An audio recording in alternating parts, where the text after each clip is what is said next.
Wes aku ngrungokne basa Banyuwangen pancen beda to. Nggih. Apa membat nu dadi membiat. Membiat. Mriko niku lak mriki sapi, mriko nggih sapai. Wong ngono. Nggih no kali nggih kalai. Oh beda to.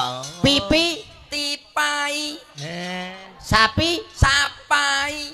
Siti, Pak.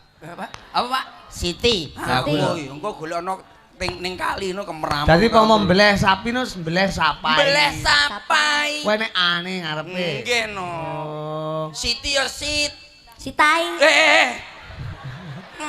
Wah, Mriko iki dudu kuwi. Lah Duduk kuwi. sopirmu kae anu dicekel si polisai. Pulisai ngono, Pak. Oh jebul basane beda. Nggih. Tembake Beda. gelang alit mawon. Siap. Gelang alait. Alait. Ngono kuwi. Nggih. Ngono kuwi, bener. Nggih, Pak Gareng. Rumah samu pekok kok. Pak Gareng. Yo siarno. Masih alah. Gah aku. Gah. Awakmu mesti Bareng. masih bersama Pak Gareng. Gelang alit iki lho. Ora kowe iki kowe dadi pengarep lho bengi iki. Kowe cara wong baris dantone kowe lho. Lah apa to? Lah kok ora semangat kok nek seneni Pak Lurah piye? Sapa sing tanggung jawab? Umpama bengi iki barisan, awakmu manggon ngarep sebagai dancuk. Iki nek ora Danton. apa dik jeneng? Sebas. Yuto. Danton Kowe kalian. Lah, krek malah wong apa dipisui. Apa jeneng? Maksudnya bahasa keakraban ngono lho, Dik. Janton, Surabaya nggih Kediri. Lah wae nang Surabaya kan paling tidak umpama aku petuk karo kowe. Hei, piye? Piye kabare, Cok? Surabaya biasa Surabaya bebas nek Surabaya. Aja nyalani Yuto bener Aja nyalahkan aku. Kowe nyeluk aku ya boleh, jajal ning mangan Kediri lho kowe. Lah nek Kediri kan awake dhewe sok pentas ning Surabaya. Iya, Ibu kota Jawa Timur. Roh aku ki roh. Lah iya, biasa kowe petuk karo aku boleh, begitu boleh. Silakan. Silakan. Awakmu cetok aku. Ya sih, hei. Kowe petuk be. Ya apa kabare? Cok. Lah. Rapo. Lah aja terus mek ngono Ya tok. piye aku ora roh. Ya dias ngarep mburine diwe tembung liyane Kan to. ngarepe ngono lho goblok. Ya ampun. Aja langsung kok jujug. Aja langsungan. Iki ning Piye ya apa kabare, Cok? Nah, ngono kan ora ketok nemen. Ora kita. Piye kabare, Cok? Wah, api. Ayo cok. Bocah kok. Tak tau ampluk rumah aku. nadamu ya mbok ototne. Biasae. Biasae. Kediri ora dibiandemi wong sampeyan mbane bosok kowe. Mek tegese desa mawa cara, negara mawa tata. Lain ladang, lain belalang, lain lubuk, lain ikannya. Nek ning Surabaya tidak saru, Dek. Bilang cok itu tidak saru. Lah tegese apa to, Pak? Cok itu dari kata CUK, cakep, ulet, kreatif. Oh, berarti lak wis cakep, Ulet kreatif. Piye, Cok? Kurang ajar. Ayo lama we, lama we. Cari, Bos. Lama we, lama. Cari, Bos. Cari, cakep ulet kreatif sama nih. Lama. Sik tak jelas nih. Kowe kuwi muni cok ya oleh-oleh ae tapi sepantaran, sebaya, ora karo Mas Rudi, karo Pak Lurah barang masuk cak-cuk. Lah aku ora roh. Ngene tak omongi. Wong iki mbok aja nyromoh. Mboten. Oh iki lemarahi Yuda lho aku ora Yuto roh. barang iki ya ngono kuwi iki wong daerah Ngambi. Iki ning Kediri lho ya. Lah maksudnya niki Kediri iki piyantune sopan-sopan. Sopan-sopan, Mas. Tembung kaya sing kok nekke kuwi mau aja nganti doneke ning ngarepe piantun pirang-pirang. Kediri. Ning ngarepe wong akeh kok cakcuk ki piye to kowe iki? Aja ngetoki lek jiwamu kuwi jiwa cakcuk ngono kuwi. Soale cuk kuwi mau. Jalane lho. Malah nemen lho. ketoke kok malah akeh kono to, Dik. Kono kita Bocah kok Ora masalah Dik umpama cekel polisi wong telu lah. Lah polisi sapa sing nyekel awake Ya tapi awake dhewe iki tontonan Bahasa- kudu iso dadi tuntunan Tatanan sing katon tumoto. Nah. Awake memperkenalkan kasanah budaya bangsa yang Yo. ada di Surabaya. Kita perjelaskan bahwa kalimat cok itu kalau digunakan dengan pas, Pas. itu tidak saru karena itu adalah bahasa persahabatan. Tur yo ora enek artine. Cok artine ya jan. Enggak ada. Ora enek poro. Darimu cakep karo apa kae mau. Ya kuwi tok. Nah, niku Liyane lho lah artine Kok kono. ki mau kuwi ki mung masin mek ngerem-ngerem aku. Gotak gatik matuk nek ini. Kok ngamu rumah aku. Yo, Cok, gelang alit. Oh iya. Oke, Cok. Gel aku. Bocah. Dek, Aku sik bengi iki lho miso iki jangkrik tenan. Aja marahi aku iki wong alim. Niku mboten miso, Bos. Mboten miso. Aku iki wong alim. Ngawur. Nuwun sewu dibaleni lho, Dik, diperjelas lho. Iya. Itu bukan miso, bukan kalimat kotor, tapi itu bahasa persahabatan, keakraban, kasanah budaya bangsa. Sing Kudu budaya ditontonkan. apa sing cacuk-cacuk? Lagi budaya cok niku.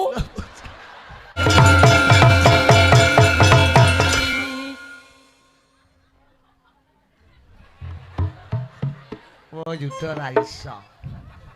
Mah. Mek dreng-dreng tok ngene tek. Penak lho, Pak. Wah, pas aku ra dionekne. Muni. Alah. Gila. Tak deng ketandeng. Gila tenan. Lumakane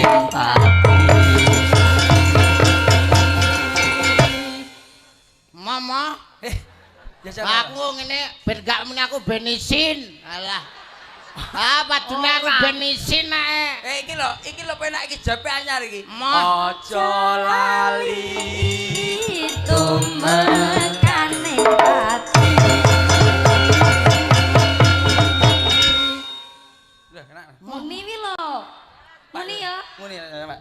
Ramune. Dalang itu. Rumah aku iki pinter. Aja lali. Itu mekane ati.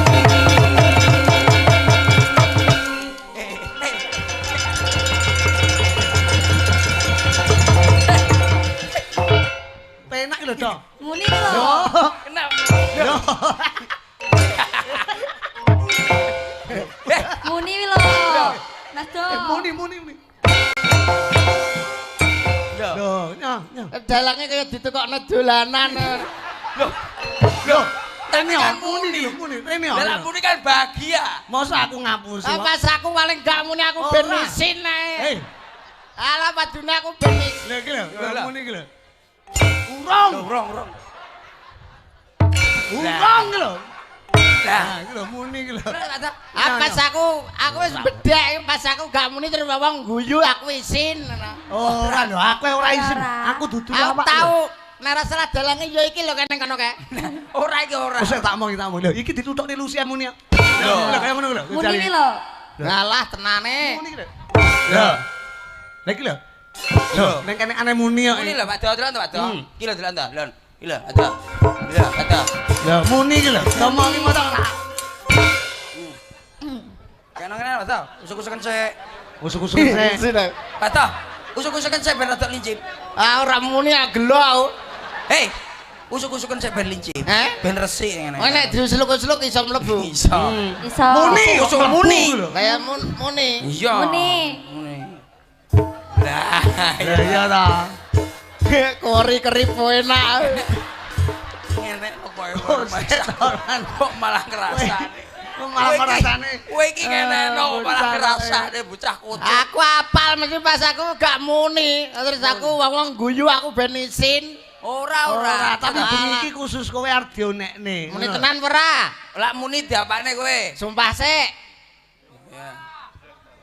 Wis awe. Rumah aku lho penak lho dikipatne ukur-ukuran Masa, muni kok. Iya. Alangku terus aku ngene ngomong muni. Ora. Ah cangkeme sing muni. Ora. Ora lho. Alah tenan apa piye? Ora. Engko tak omongne kalau gundul gilo lendro. Rumah aku Mas Agus to, kowe bocah kok. Dibolone dhewe kok. Kancane dhewe. Tenan muni lho ya. Muni. Yo. Kowe pisan kas kowe sik. Ngene lho, Pak. Ya Allah, tak ora percaya karo kancane. Ora percaya aku wis kenaan pindho ae. Lho, Pak. Dadi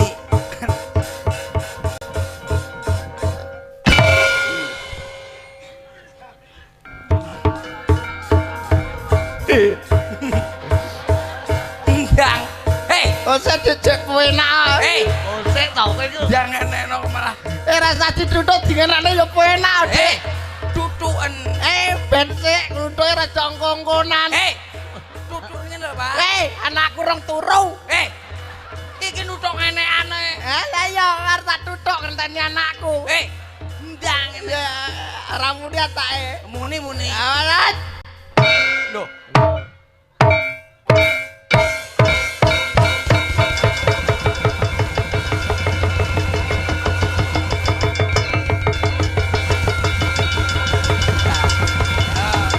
Wes.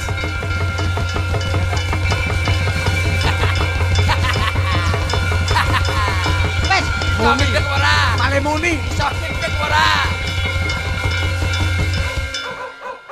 Lho. Nek kirike nek. Nek kirike. Wis semuni ya. Muni. Aja rek. Guan. Ora Pak Lurah arep nyilih lho. Monggo Pak. Nggih apa? Nggih apa? Nggih apa? Seneng jare apik kaya dolanan ini. Iki jimat iki.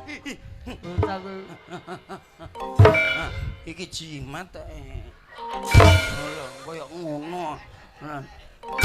Ya. Digeser muni kaya ngono. Mulane mok cekel ya mobat apik. Wis. Wis ben ngono ae. Malah karo-karuan manan. Nyawa, Pak. Nyawa, Pak. Kireke Agus nyokot kental. Bocah kok. Wis Ora ben ngono. tenang. Wis ben kono iku lek kok Ben muni kono, wis malah ora. Ben kono. Bocah kek. Malah dituku Pak Lurah malah awak dhewe. Masa kuwi barang larang lho kuwi anggit regane 3.500 rupiah lho. Nggih. Ngertos kula. Iki mau gelang alit versi Ngono. gendleng. Dengan perbosokan niku wae. Apik lho, Yuda ya pantes ketok kaya wong piye ngono. Pantes lah. Sok tuku dhewe ta aja ngonoan iki. Tuku papat sesuk. Iki mau penak gayeng tur aku ya demen sing ra demen mek sitok aku. Sesuk gamelanku mri tugel-tugel. Mboten. Wotongamu.